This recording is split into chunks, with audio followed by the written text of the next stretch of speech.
इस कहानी के शुरुआत में हमें दिखाया जाता है कि कुछ मिलिट्री सोल्जर एरिया 51 की तरफ बड़े से एक सीक्रेट कंटेनर को लेके जा रहे होते हैं। एक तरफ उसमें बैठे ड्राइवर बात कर रहे होते हैं कि आखिर इस कंटेनर में क्या छिपा होगा, या कोई सीक्रेट डायमंड, या फिर कोई हथियार, या फिर कोई आतंकी एलियन। वहीं पर हमें दूसरी तरफ दिखाया जाता है कि एक न्यूली वेडेड कपल जो आपस में ही एक दूसरे में मगन होते हैं और इसी चक्कर में ड्राइवर का कंट्रोल खो जाता है और सीधा जाकर उन्हीं के ट्रक में भिड़ जाता है, जिस वजह से वहाँ पर एक बहुत ही बड़ा ब्लास्ट हो जाता है, जिस वजह से वो कंटेनर जमीन पर आ गिरता है। और वहाँ मौजूद कुछ सोल्जर उस कंटेनर की तरफ आगे बढ़ रहे होते हैं। तभी वहाँ पर एक सैनिक अपने हेडक्वार्टर में कॉल लगाकर बताता है कि हमारा यहाँ पर एक्सीडेंट हुआ है और हमें जल्दी हेलीकॉप्टर और यहाँ से मेडिकल सर्विस चाहिए। कुछ सैनिक जो उस कंटेनर की तरफ आगे बढ़ रहे होते हैं, अब उसके अंदर से निकलता है एक बहुत ही ताकतवर ज़ॉम्बी। बाकी मौजूद सैनिक उस पर धड़ाधड़ गोलियां बरसाना स्टार्ट कर देते हैं, लेकिन उन गोलियों का उसके शरीर पर कुछ भी असर नहीं होता और वो इतना फास्ट होता है कि वहाँ पर मौजूद सभी ब्रिटिश सोल्जर को 1 मिनट में ही खाक कर देता है। वहाँ बचे हुए सोल्जर अपनी जान बचाकर भागने लगते हैं, मगर वो ज़ॉम्बी उनका पीछा करते करते उनके पास में आ ही जाता है और उन्हें भी बाइट कर देता है। ये ज़ॉम्बी बाकी से फास्ट और स्मार्ट भी होते हैं। यहाँ से ये अब तीनों ज़ॉम्बी लास्ट वेगस की तरफ निकल पड़ते हैं। अब देखते ही देखते पूरे लास्ट वेगस में हर कोई ज़ॉम्बी बनने लगता है। जहाँ पर जितने भी लोग मौजूद होते हैं, ज़ॉम्बी उन्हें बाइट करके बिल्कुल अपने जैसे बनाने लग जाते हैं। अब हर जगह आर्मी ज़ॉम्बी को मारने लगती है, जिनके अंदर हम 3 सोल्जर को देख पाते हैं, जिसके अंदर होते हैं स्कॉट, मारियो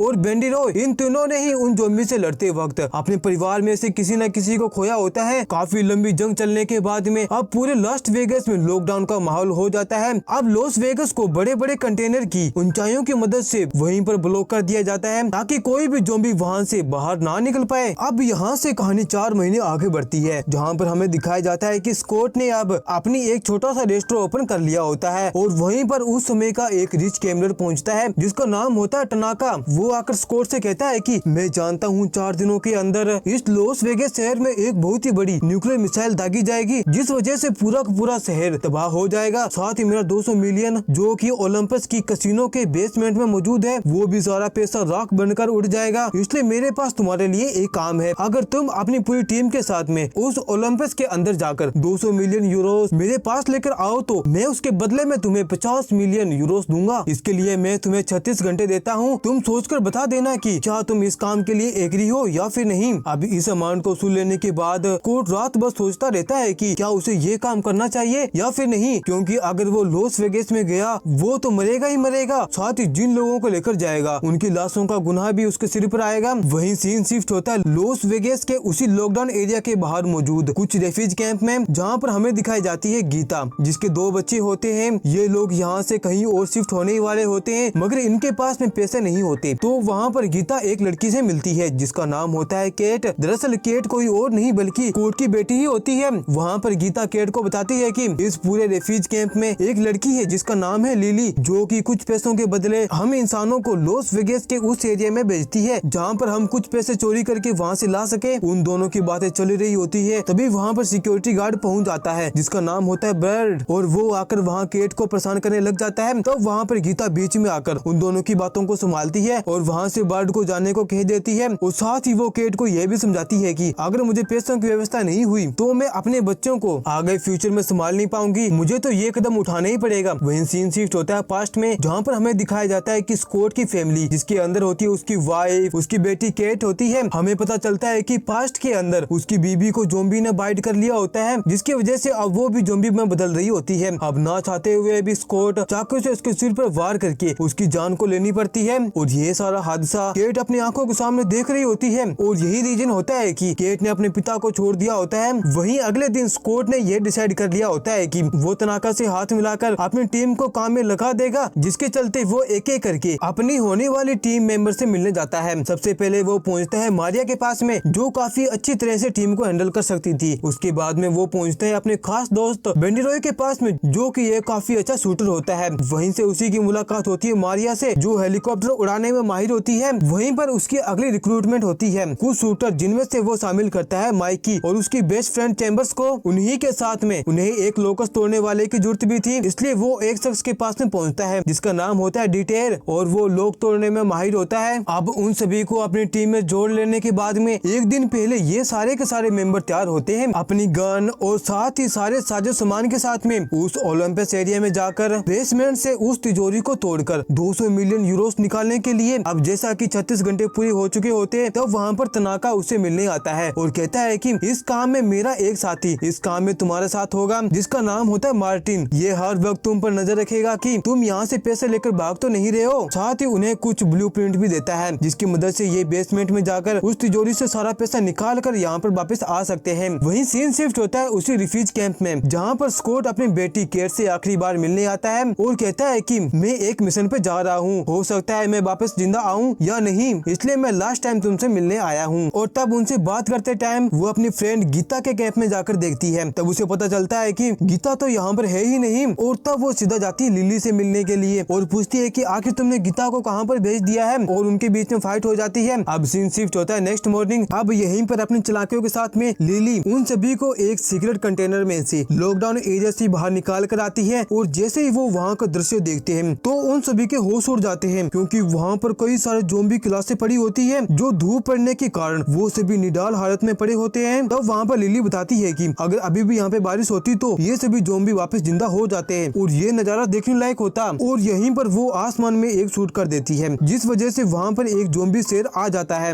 उस शेर को देखते ही सबकी हालत खराब हो जाती है और सभी लोग वहाँ से छिपने की कोशिश करने लग जाते हैं। मगर तभी वहाँ लिली कहती है कि अगर उनके एरिया में जाना है तो उससे डील करनी पड़ेगी। और तभी वो ब्रूट के पास में आती है, उसके पैर पे गोली मार देती है, साथ ही उसके हाथ को बांधकर उन ज़ॉम्बी का वेट करने लग जाती है। यहाँ पर बाकी सारे टीम मेंबर कहते हैं कि आखिर तुमने इसका इस्तेमाल क्यों किया। तब वहाँ पर लिली बताती है कि ज़ॉम्बी का अपना राज्य है और उनकी अपनी कुछ कंडीशन है। अगर हमें उनके एरिया में घुसना है तो उनके रूल और रेगुलेशन को फॉलो करना पड़ेगा। अगर हमने ऐसा नहीं किया तब वे अपनी पूरी टीम हमारे ऊपर भेज देंगे जान से मरवाने के लिए, और जो काम यहाँ करने आए थे वो काम पूरा कभी होगा ही नहीं। अब उस गोली की आवाज सुनकर वहाँ पर ज़ॉम्बी और उसकी क्वीन पहुँच जाती है। उसके सामने ब्रूट की बॉडी पड़ी होती है। तो ये दोनों ज़ॉम्बी समझ आते हैं कि इंसानों ने हमारे लिए एक तोहफा भेजा है और वो उस तोहफे को लेकर निकल जाते हैं और बाकी इंसानों के लिए ओलंपस का रास्ता क्लियर कर देते हैं। वहीं दूसरी तरफ ओलंपस की एरिया में अंडरग्राउंड से होकर पूरी टीम मेन रोड के लिए निकल रही होती है, लेकिन वहाँ मार्टिन चेम्बर को पसंद किया करता था, मगर चेम्बर उसे भाव नहीं दे रही होती है, इसलिए वो लाइट की रोशनी को कहीं और फेंक देता है। और अब अंधेरे में चेम्बर्स को उस लोकेशन का पता नहीं चल पाता और किसी और ही लोकेशन की तरफ चली जाती है। वहाँ पर काफी सारे ज़ॉम्बी सो रहे होते हैं क्योंकि वहाँ पर अंधेरा होता है। बाकी टीम अंडरग्राउंड रास्ते से कहीं और ही निकल रही होती है, वहीं दूसरी ओर चेम्बर फंस जाती है। अब वहाँ से निकलते वक्त तभी वो किसी एक ज़ॉम्बी से टकरा जाती है और वो गिरते ही उसकी काफी जोर से आवाज होती है। तब वह अपने चाकू से बाकी सैम्बलर को मारने लगती है जो जाग रहे होते हैं, मगर कुछ वहाँ पे चिल्लाने लग जाते हैं तो उनके चिल्लाने की वजह से बाकी और सैम्बलर भी जाग जाते हैं। अब चेम्बर्स के पास में कोई और रास्ता नहीं होता अपनी बंदूक से उन सभी को शूट करने के अलावा। अब यहाँ पर चेम्बर्स एक बात जानती थी कि इन सभी ज़ॉम्बी के सिर पर शूट करने से ही वो मारे जाएंगे और वहीं पर वो एक एक करके मारने लग जाती है। उसकी आवाज सुनकर बाकी के सभी उसकी मदद करने के लिए दौड़ते हैं, मगर तब तक काफी सारे ज़ॉम्बी उस पर अटैक कर चुके होते हैं। इस वजह से चेम्बर्स कहती है कि तुम मेरी चिंता मत करो, यहाँ से निकल जाओ। अगर ये ज़ॉम्बी तुम तक पहुँच गए तो हम लोग कभी भी अपने मिशन में कामयाब नहीं हो पाएंगे। अब ना चाहते हुए अभी माइकी को अपने बेस्ट फ्रेंड चेम्बर्स की पेट्रोल की टंकी पर गोली मारनी पड़ती है, जिस वजह से वहाँ पर एक बहुत ही बड़ा ब्लास्ट होता है और वहीं पर वो सारे चेम्बर्स मारे जाते हैं। अब ये सभी लोग एक छोटी सी जगह पर पहुँच जाते हैं जहाँ पर ये अपनी मैपिंग के थ्रू पता लगाने की कोशिश करते हैं कि बेसमेंट का रास्ता कहाँ तक जाएगा और कहाँ पर उन्हें वो तिजोरी मिलेगी। उसी वक्त मेरियान उन सभी से पेट्रोल की कैन लेकर अब सीधा पहुँच जाती है टॉप फ्लोर पर, क्योंकि उसे तो हेलीकॉप्टर को चालू करना था। जब वो वहाँ हेलीकॉप्टर की हाल देखती है तब वह कहती है कि ये तो काफी पुराना हेलीकॉप्टर है, ना जाने यह उड़ पाएगा या फिर नहीं। अब देखते ही देखते पूरी टीम अलग अलग डिवाइड हो जाती है, जिसमें केट और स्कॉट पहुंचते हैं मेन जनरेटर डिवीजन में, क्योंकि उसमें पेट्रोल खत्म हो चुका था। अगर पेट्रोल डालते तो उस पूरी जगह इलेक्ट्रिसिटी चालू होती और सभी लिफ्ट काम करने लग जाती। वहीं दूसरी तरफ माइकी और डीटर अब पहुंच जाते हैं उसी बेसमेंट के अंदर तिजोरी के पास में, जिसके अंदर 200 मिलियन यूरोस पड़े होते हैं। तो वहाँ डीटर कहता है कि इतनी बड़ी तिजोरी और इतना सारा पैसा और बिल्कुल भी सिक्योरिटी ना हो और ऐसा कभी हो ही नहीं सकता। जरूर यहाँ पर कुछ सीक्रेट सिक्योरिटी पॉइंट होंगे जिन्हें क्रॉस करते ही हम लोग जान से मारे जा सकते हैं। क्यों ना हम पहले ज़ॉम्बी को पहले चारा बनाकर इस जगह की पूरी छानबीन करें। जब सब रास्ता क्लियर हो जाएंगे तभी वहाँ से हम चोरी करके निकल जाएंगे। वहीं दूसरी ओर लिली साथ ही मार्टिन ये दोनों पहुँच जाते हैं बाहर उन सभी ज़ॉम्बी पर नजर रखने के लिए। वहीं दूसरी ओर बेसमेंट के अंदर नीचे डीटर, बेनीरॉय और साथ ही माइकी अब एक एक करके उन सभी ज़ॉम्बी को पागल बनाकर उस तिजोरी के पास में भेजने लग जाते हैं, जहाँ कुछ पास हो जाते हैं और कुछ मारे जाते हैं, तो कुछ पर गोली चलती है और कुछ दबकर मारे जाते हैं। वहीं दूसरी ओर स्कॉट ने पूरी जनरेटर के अंदर पेट्रोल डाल दिया था, तो वहाँ की इलेक्ट्रिसिटी वापस आ चुकी होती है। वहाँ पे टीवी चालू हो जाती है और तब उन लोगों को पता चलता है कि अब 4 दिन के बजाय सिर्फ 1.5 घंटे के अंदर यहाँ पर ब्लास्ट होने वाला है। अब ये बात सुनने के बाद हर कोई अपने काम को करने की स्पीड बढ़ा देता है। वहीं दूसरी ओर मेरियान जब उस हेलीकॉप्टर को स्टार्ट करने की कोशिश करती है, तब एक्स्ट्रा पावर के चक्कर में उसमें ब्लास्ट हो जाता है और उसका हेलीकॉप्टर चलते चलते रुक जाता है। वहीं अब डीटर पहुंच जाता है उसी तिजोरी के पास में उसे खोलने के लिए। वहाँ सभी लोग कहते हैं कि क्या तुम इस काम को जल्दी कर दोगे, क्योंकि हमारे पास में टाइम बहुत ही कम है। तो वहाँ पे डीटर कहता है कि ये काम शांति और बारीकियों से भरा हुआ है, इसलिए मैं चाहता हूँ प्लीज आप सभी चुप हो जाइए ताकि इस लॉक को मैं ठीक तरह से खोल पाऊँ। अब काफी मुश्किलों के बाद में फाइनली उस तिजोरी को डीटर खोल ही देता है, जिसके अंदर पड़े होते 200 मिलियन यूरोस। वहीं दूसरी ओर अब धीरे धीरे करके उस पूरे एरिया के अंदर सारे सैम्बलर्स उन सभी इंसानों को ढूंढने लग जाते हैं। वहीं बेसमेंट की तिजोरी के अंदर जहाँ पर एक नए नोट गिनने की मशीन पड़ी हुई थी और लिली की नजर उस पर पड़ जाती है, तभी वहाँ पर सैम्बलर्स आ जाता है। अब स्कॉट और उसकी पूरी टीम उन सभी सैम्बलर्स पर अटैक कर देती है, जिसमें जूस भी शामिल होता है। अब उनके पास में भागने के अलावा और कोई रास्ता नहीं होता, इसलिए वो ओलंपस के कैसीनो से भागने की कोशिश करते हैं। जो हाल चेम्बर का हुआ था वही हाल माइकी का हो जाता है और कहता है कि तुम सभी को यहाँ से जाना पड़ेगा, क्योंकि इन सभी को रोकने के लिए सिर्फ बॉम्ब ही काम आएगा। जिसके बाद में माइकी वहाँ पर ब्लास्ट कर देता है। अब काफी लंबी फाइट के बाद में ये सभी लोग छत पर पहुंच जाते हैं, क्योंकि छत पर उसने मेरियान को रुकने को कहा था। जब वो वहाँ पर पहुँचते हैं तब वो देखते हैं कि वहाँ मेरियान हेलीकॉप्टर लेकर भाग चुकी होती है, मगर थोड़ी देर बाद वहाँ पर मेरियान फिर से पहुँच जाती है। अब जैसे सारे वहाँ से निकलने वाले होते हैं, तभी वहाँ पर जूस एक बहुत ही लंबी छलांग लगाता है, वो सीधा हेलीकॉप्टर में लैंड कर जाता है। जहाँ पर स्कॉट और जूस के बीच में बहुत ही भयंकर फाइट होती है। वो अपनी गन निकाल कर उसके फेस पर चला देता है, जिस वजह से वो वहीं पर मारा जाता है।